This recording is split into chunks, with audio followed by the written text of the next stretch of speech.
Muito bem, de volta nesse intervalo, Painel Alagoas, e nesse segundo bloco, com o psicólogo Plínio Silva.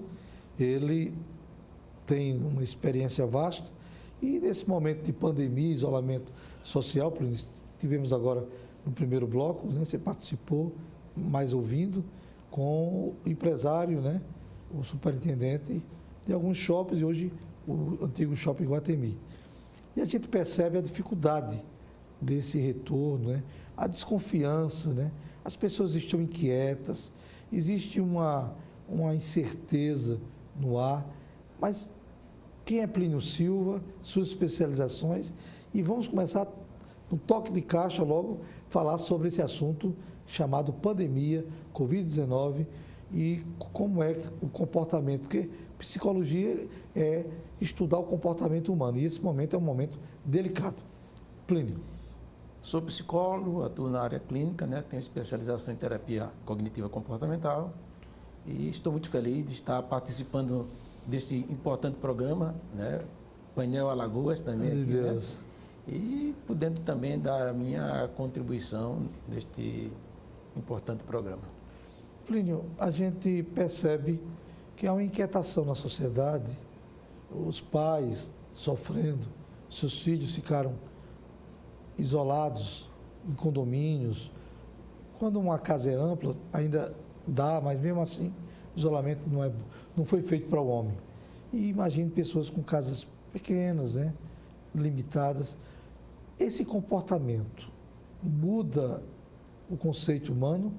Como você está enxergando essa situação e a psicologia está enxergando isso?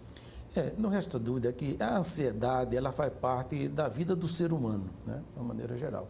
Só que esta ansiedade, ela é que nos motiva justamente a produzir. Por exemplo, eu para ver este programa gerou um certo nível de ansiedade, de expectativa, como é que vai ser, até para que você se prepare, para que você também veja o que você vai fazer naquele programa. Então, ela é positiva nesse sentido. Só que quando essa ansiedade, ela é intensa, ela é recorrente, ela faz com que você paralise em termos de tomar determinadas decisões ou resolver determinadas situações, ela começa a se tornar um transtorno, né? E é isso que, por exemplo, nós sabemos que o homem atual, ele tem enfrentado uma série de situações difíceis, né? Por exemplo, hoje o aumento da criminalidade, o problema das drogas, a questão da insegurança, tudo isso, né, a questão da concorrência, do desemprego, tudo isso gera um nível de ansiedade. Então, as pessoas, quer dizer, já tinham um certo nível de ansiedade.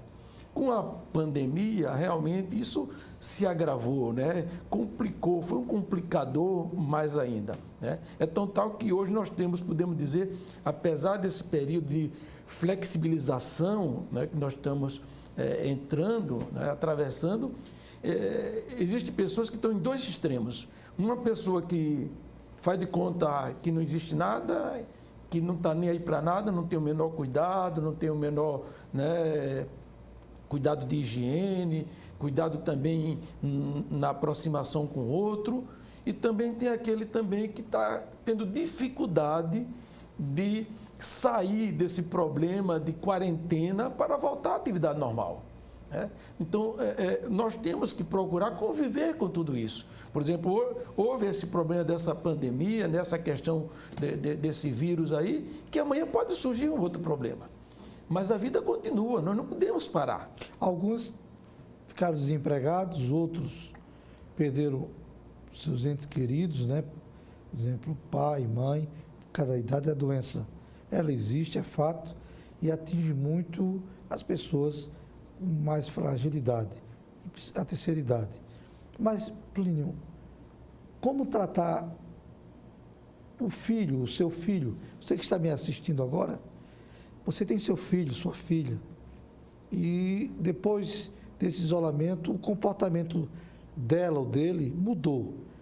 Como restaurar o que era antes para o que hoje apresenta? Não resta dúvida que os prejuízos foram incalculáveis, né, gerados por esta pandemia, né? Prejuízo financeiro, empresas que quebraram, que faliram, pessoas que perderam o seu emprego, famílias enlutadas, né? E aí o que é que acontece? Nós estamos numa situação que, se a gente cruzar os braços e parar, a coisa será apenas um complicador. Precisamos enfrentar essas situações com inteligência, com sabedoria. A mesma coisa, por exemplo, por existir assaltante, por o mundo estar mais perigoso, eu não posso me recolher dentro de casa. Eu tenho que criar estratégia para lidar com a criminalidade, lidar com o desemprego, buscar alternativa. Então é isso que nós precisamos como família, como empresário, como homem de negócio, como profissional liberal, com responsabilidade, com cuidado, entendeu? Voltar às nossas atividades. Então nós não podemos ficar simplesmente paralisados, quer dizer, quem vai produzir? Quem vai pagar, né, as nossas despesas? Quem vai trazer o pão para dentro de casa? Então, as coisas precisam voltar ao normal. E é isso que está, realmente, estamos nesse período de transição, que ainda podemos dizer que a coisa voltaram com uma certa limitação, mas nós precisamos realmente encarar essas coisas de frente. Não adianta você fugir do problema, você tem que enfrentar o problema, enfrentar a situação, né, com sabedoria, com inteligência, porque esse medo exacerbado, essa situação, sabe, catastrófica, né, então não vai ajudar ninguém. Ao contrário, vai ser um complicador. Agora a gente percebe, Plínio, que o homem não foi criado para perder, né? E sim avançar, ter êxito. Essas perdas podem influir muito em decisões precipitadas. Aí onde está o perigo, aí onde está a psicologia. Uma perda ou perdas podem influenciar o ser humano, ou a pessoa, ou a família, a decisões talvez delicadas. Isso é bom ou isso é um perigo bem claro, que a luz vermelhinha acende, olha aí o painel da consciência e a pessoa, pela força da pressão das perdas, toma decisões precipitadas. Onde entra a psicologia nesse momento? Olha, não resta dúvida que a nossa vida, ao longo da nossa vida, ela é feita de ganhos e perdas. Né? Por exemplo, a gente deixa de ser criança para ser um adolescente. Então, você perdeu aquela fase de criança, você deixa de ser adolescente para ser um jovem, você perdeu a tua adolescência, você deixa de depender dos pais, ou seja, há esse rompimento nesse sentido de dependência para você enfrentar o teu lado profissional. Então, assim, nessa pandemia houve muitas perdas, perda de ente querido, perda de empresas, pessoas que se suicidaram, perda de emprego. Agora é o seguinte, o grande problema, Luiz Hamilton, é o seguinte: se você ficar focado nas perdas, você não vai conseguir superar isso. Então esse que é o problema de muitas pessoas. Ficam focados na perda, não saem do lugar, não faz nada para sair e o que acontece? Não vai resolver o problema, ao contrário, vai ser um complicador. Né? Então, nós temos que elaborar esse luto, né? Estas perdas, da melhor maneira possível. É tão tal que a pandemia, por exemplo, ela teve o seu lado negativo, mas teve o seu lado positivo também. Né? Porque é no deserto da vida, nos desertos existenciais da vida, que nós também superamos determinadas situações. Nós aprendemos, tem muitas pessoas que aprenderam a valorizar mais o outro, aprendeu mais a não ser tão consumista. Né? Por exemplo, pessoas que se reinventaram, pessoas que até cresceram, se redescobriram, né? Cresceram profissionalmente, cresceram em termos de maturidade, cresceram em termos de relacionamento. Então, quer dizer, eu acho que é muito importante isso. Uma certa vez, quando houve aquelas enchentes, lá em Santana do Mundaú, alguns anos atrás, eu fiz parte de um grupo que foi dar um apoio psicológico e parecia até uma pergunta contraproducente, muitas vezes, que eu fazia para determinadas pessoas. Eu dizia, bem, houve várias perdas, perda de bem, perda de família, mas, enfim, o que é que houve de bom diante de todas essas perdas? Parecia até um paradoxo. Um paradoxo, não? Uma pergunta totalmente sem lógica. Né? Mas o que acontece? sabe o que aconteceu? Não me dava bem com a minha sogra e hoje nós estamos nos dando muito bem. Então você veja, então, se perder uma coisa para ganhar outra. Ou seja, um medo fez barreiras caírem e aproximação. Depressão, nesse período, houve mais índice de depressão? É possível, né?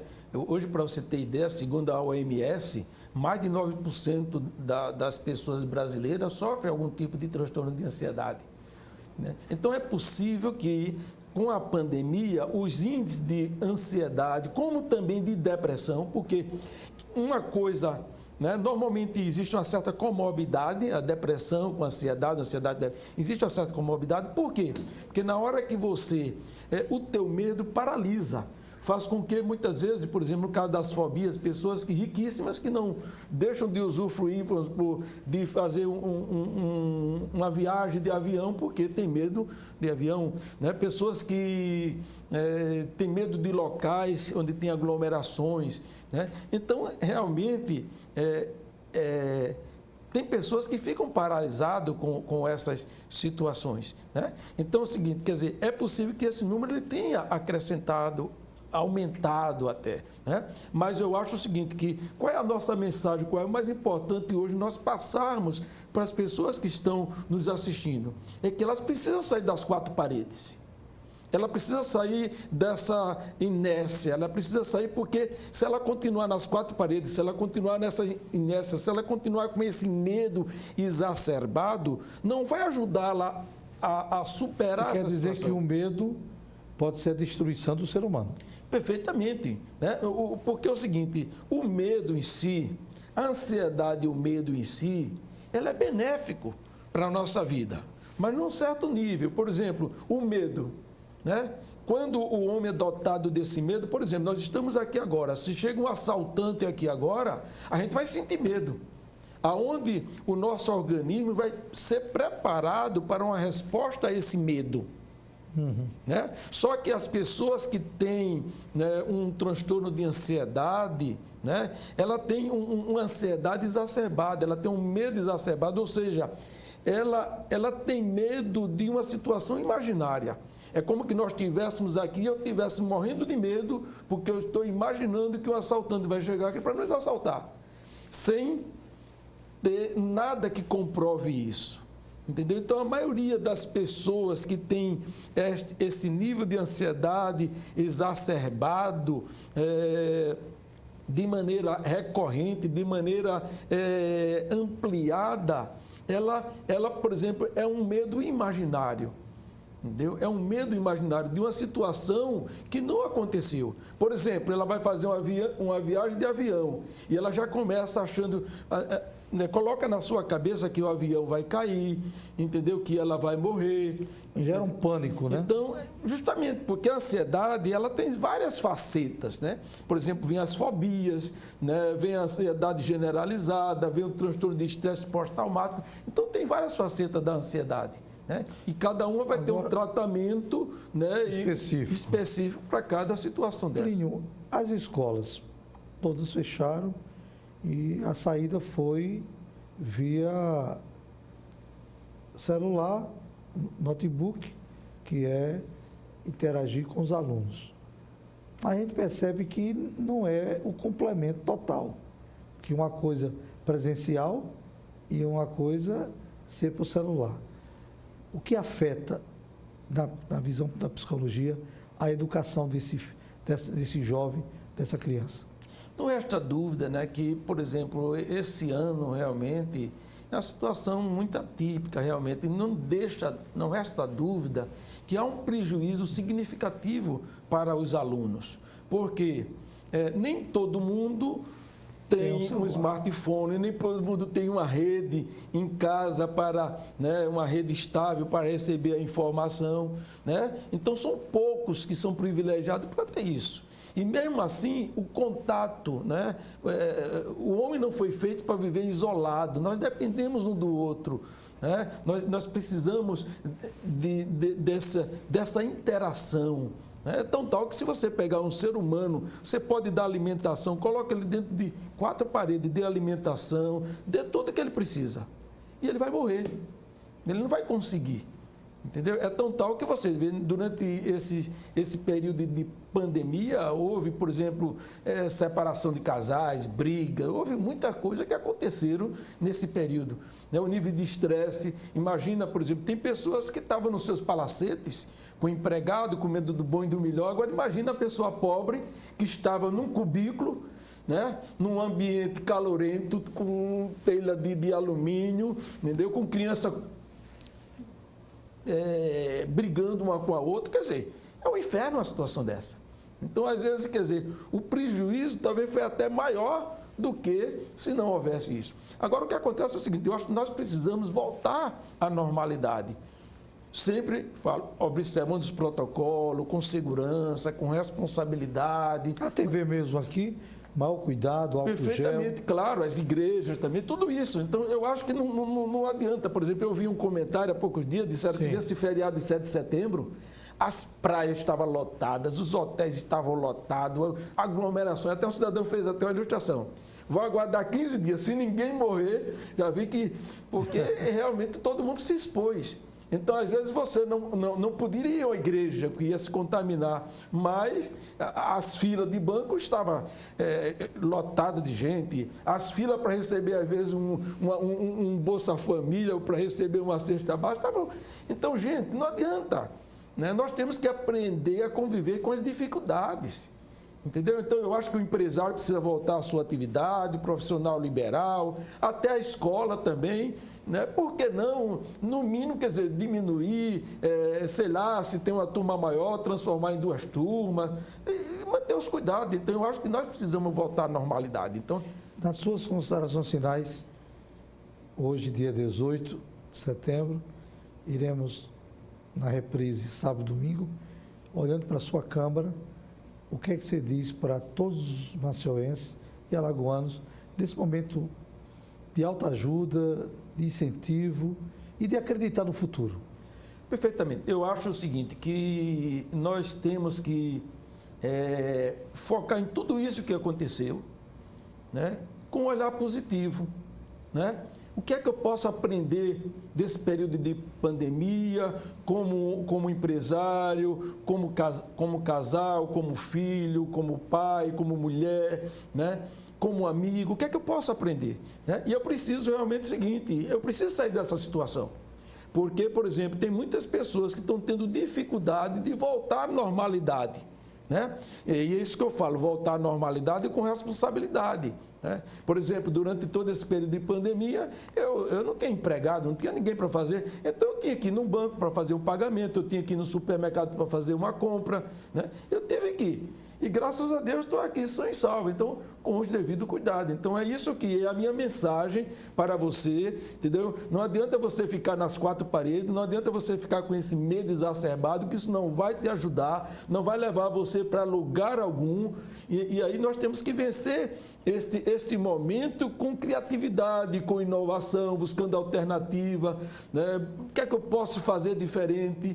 E aí a gente voltar à nossa normalidade. Então é isso que a minha mensagem para você que está nos assistindo nesse momento, né? Porque a vida continua, foi essa pandemia, foi esse vírus, daqui a pouco pode vir outro problema, e a gente está sujeito, não é porque existem as doenças, não é porque existem os acidentes, não é porque existem a insegurança, os assaltos, que eu vou ficar paralisado dentro de casa.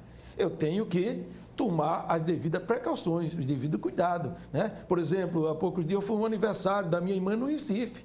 Né? Minha esposa não quis ir, mas fui. Então, com o devido cuidado, graças a Deus fui, voltei e tranquilo. Então, isso que nós temos que fazer, Luiz. Quero aqui agradecer a sua presença. Vai voltar, né? Mas dizer a todos os telespectadores que o objetivo do Painel Alagoas, informação, notícias e soluções como a de hoje, a gente está atualizado com a questão do investimento, né, do shopping. Por exemplo, o que vai visitar o shopping não está desprovido, o shopping está com um preparativo fantástico, né? Robson Rodas, e aqui o psicólogo Plínio, que nos mostra que o homem tem a capacidade da superação. Não resta dúvida. Painel Alagoas, painel de informações, muito obrigado em adentrar em seu lar. Lembre-se, a avaliação é sua. Obrigado.